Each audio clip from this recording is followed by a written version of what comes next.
Warehouses serve diverse purposes within supply networks, and their functions go beyond just storing goods. And if they are storing goods, they can do it for very different reasons. If we wanted to, we could categorize the different functions into necessities, which are essential for operations, and value creation functions, which enhance profitability. By the end of this video, you will understand these 5 primary warehouse functions, their descriptions, and their effects on operations.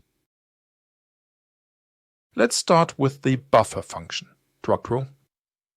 The buffer function is fundamental to warehouse operations and is classified as a necessity. 1. It's about uncoupling and matching volatile streams of supply and demand. Supply and demand are rarely perfectly synchronized. Demand might spike unexpectedly, or suppliers might experience delays. Warehouses act as buffers to absorb these fluctuations. Imagine a retailer gearing up for the holiday season. Demand for certain products can skyrocket within a short time frame. By storing inventory in advance, warehouses ensure that products are available when needed. This is the inventory buffer we talked about earlier when we talked about the 3 types of buffers.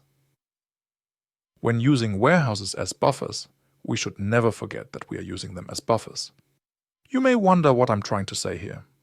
The purpose of the buffer is to help match demand and supply. We need to make sure, though, that we are not storing much more inventory than we need to. This, in my observation, is one of the biggest weaknesses of many warehouses. In your operations management course, you learn about the various costs of inventory, and these are important to remember. The safeguard function of the warehouse is a special form of the buffer function. The safeguard function is another necessity. Its primary goal is to ensure the availability of materials, especially in industries where disruptions can have severe consequences. Think about industries like healthcare or manufacturing. For example, a hospital cannot afford to run out of critical medical supplies, and a factory needs to have essential raw materials on hand to maintain production. Warehouses fulfill this function by storing safety stock, an extra layer of inventory beyond what is typically required. This mitigates risks associated with supplier delays, transportation issues, or unexpected demand surges. While the safeguard function provides security, it also incurs costs. Companies must evaluate the trade-offs between higher inventory levels and the risk of disruption. Tools like ABC analysis and service level optimization are useful for determining which items need higher safety stock. In short, the safeguard function is the same thing as the buffer function, but specifically refers to safety stock. Next, we move to the value creation functions, starting with the assorting function. This function involves order picking and preparing shipments tailored to customer needs. It's critical for businesses that deal with a wide variety of products and customers. For example, consider an e-commerce giant like Amazon. Their warehouses don't just store products, they sort and prepare orders based on customer requirements. This involves grouping different items from various parts of the warehouse into a single shipment. Or think about your grocery shopping. Let's say you feel like buying a can of Red Bull. It's a pricey product that, in spite of its high price, compared to the cost of production and the price of competing brands, has many loyal customers. You can walk over to a store and buy a can of Red Bull whenever you like, but it's expensive. So you contemplate whether you can get it cheaper by ordering it directly from the manufacturer. You call their sales department, you find out you can get the product for 20% less, and you ask for direct shipping to your address. The gentleman on the phone tells you he's happy to ship directly to you, but the minimum order quantity is 5 pallets. And that might be a bit more than you have space for in your kitchen. So, the fact that you can purchase individual cans or cases with multiple cans without any minimum order quantity is a service provided to you by your store and the warehouse supplying your store.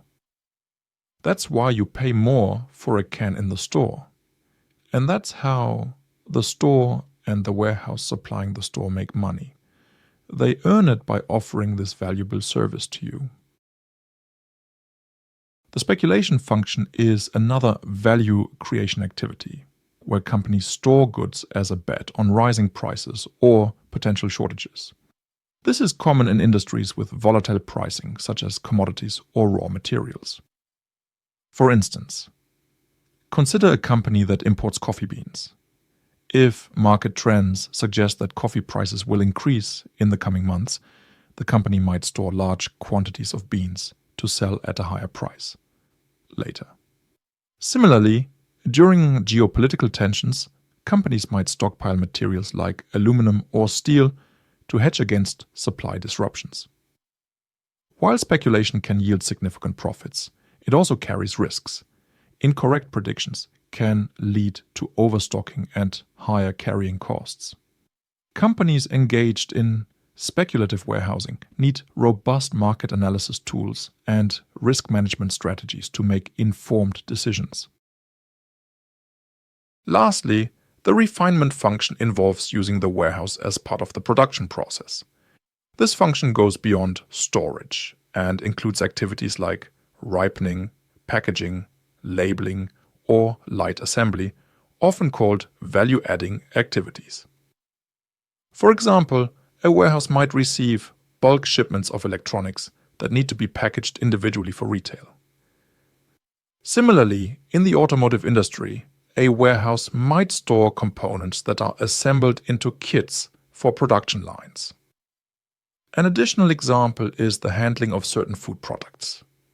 Consider a warehouse that receives bulk shipments of coffee beans, nuts, or spices. These products might require roasting, grinding, or repackaging into smaller retail-friendly sizes. Similarly, fresh produce warehouses might clean, cut, and package fruits and vegetables before they are shipped to grocery stores. Or think of beef, cheese, whiskey, wine, or champagne that require a certain time for ripening. The refinement function adds value by reducing lead times and sometimes by customizing products closer to the point of sale. It's particularly useful for companies practicing delayed differentiation, where generic products are customized based on customer orders. This point is often referred to as order penetration point. However, implementing this function can require additional resources, such as skilled labor and specialized equipment. Let's summarize. Warehouses serve 5 primary functions. 1. The buffer function, a necessity for absorbing supply and demand fluctuations. 2. The safeguard function, ensuring material availability to mitigate risks. 3. The assorting function, adding value through efficient order picking. 4. The speculation function, betting on market conditions to maximize profits. 5. The refinement function, enhancing products as part of the production process. Each function plays a unique role in supporting supply networks, and their implementation depends on the specific needs of the business.